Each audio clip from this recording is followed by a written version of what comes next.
大家好，歡迎嚟到我嘅 channel。咁我係肥仔輝，今日同大家講到黃大仙靈籤第21籤。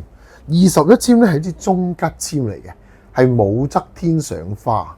咁四句籤文就係咁講嘅：天外紅霞如抹錦，攬邊桃杏鬥新妝。形西煙漫誰居首，美酒斟酌且着涼。其實佢講咩呢？就講武則天。武則天咧係我哋中國唯一一個女皇帝，咁佢一開始咧係唐太宗嘅人嚟嘅，咁但係跟住唐太宗就駕崩啦，咁佢就要削髮為尼，咁就去咗做尼姑啦。咁之後到唐高宗嘅時候咧，李治繼位啦，咁跟住又做佢老婆咯，即係佢係侍奉咗兩個皇帝。咁我哋有睇武媚娘噶嘛，李治就梗係好靚仔嘅李廷智啦，咁所以咧佢係受奉兩個皇帝，但係最尾佢係咩啊？佢殺晒所有人又好，奪權又好，最尾佢做咗皇帝，係中國唯一一個女皇帝。咁呢個女皇帝做咗啲咩呢？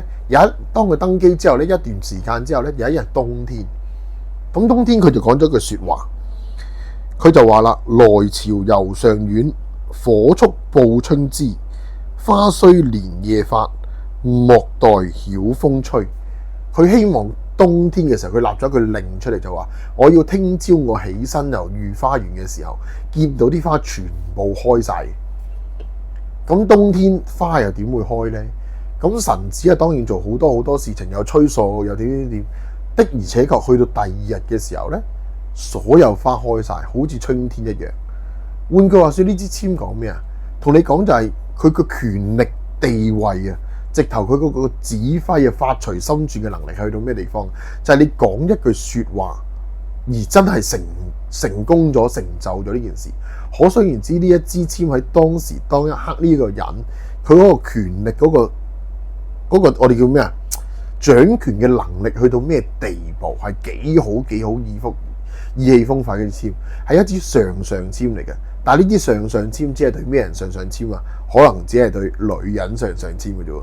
但係如果閣下你求呢支籤係男士嘅時候，你要諗下喺武則天呢個環境，男士究竟有咩權力，有咩地位？